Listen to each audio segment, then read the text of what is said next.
Good morning! Ready na ang tanan. Ang celebration karon mao nga late kaayo. Kay nga naman akong gihulat ang akong anak, ang papa sa celebrant pod. Pero actually March 1 pa ang birthday sa akong apo. Unya akong anak February 14. Pero karon ra na mo i-celebrate kay na kabaluman ko nga mo uli na iyang papa kay nag-ingon man siya nga dapat complete family og maghanda mi sa birthday sa akong apo. Ingon akong apo nga dapat naagyud iyang mama og papa. So kani karong adlaw mao ni ang among gipreparahan. So naay pang bata kay bata pa man ang akong apo, 7 years old pa man siya. So amo gyud siyang gihandaan aron malipay silang duha. So mao ni ang amo ang reception karong adlaw. So ang mga bisita amo na lang gihulat aron maka-start mi og program. So ready na. So ang aming invited katong mga classmate ni Sab, nya katong mga ginikanan nga napoy mga anak gagmay aron malipay kayo si Sab karong adlaw. Ang iyang daddy nalipay pud kay nganuman sa kadugayng panahon wala pud na mo siya gi-celebrate, no? Wala na mo na celebrate iyang birthday. So nalipay kay siya nga agi-appeal na mo siya karong adlaw.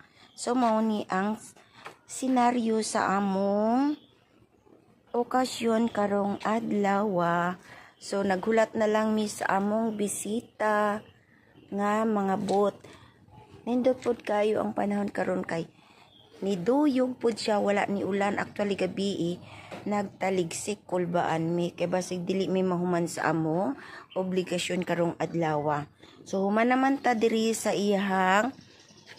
iyahang gwapo kayong decoration. Mo adto na pod ko dito sa mini garden namo. Ako mong dadon diri og unsa ilang gitrabaho. Tan-awan ninyo og unsa ni among gitrabaho diri. So naara sila diri. So diri mi nagluto. Oh, mo nang celebrant nga tatay. Okay, mo nang tatay. So nanami kanon, nanay ang friend. Mo na akong bata nga kanang lechon duha ka buok na siya sa iyang anak og para sa akong anak pod. So naon to nya dire? Ay, sige ma'am. So oh, duha man ang birthday.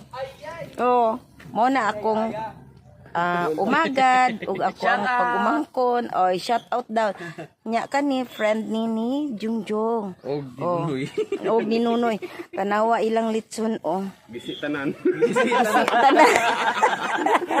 gisi daw tanan pero lami ni karon ba tanawa ay di ay walay piang sus nakabuhi daw ang baboy kaya na piang daw. Nara sila duha gyud ni kabuo kay perting lipaya sa kong anak kay nganuman first time daw siyang gilitsunan.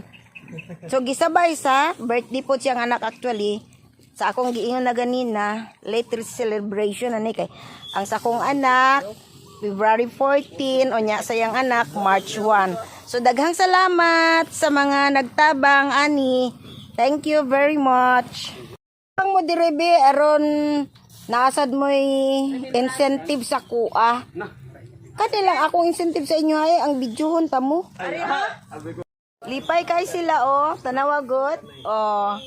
Nagsabot-sabot na sila sa ilahang i-partner daw ani unya Kani sa i-partner daw nila ani ug unsa daw nang lami unya.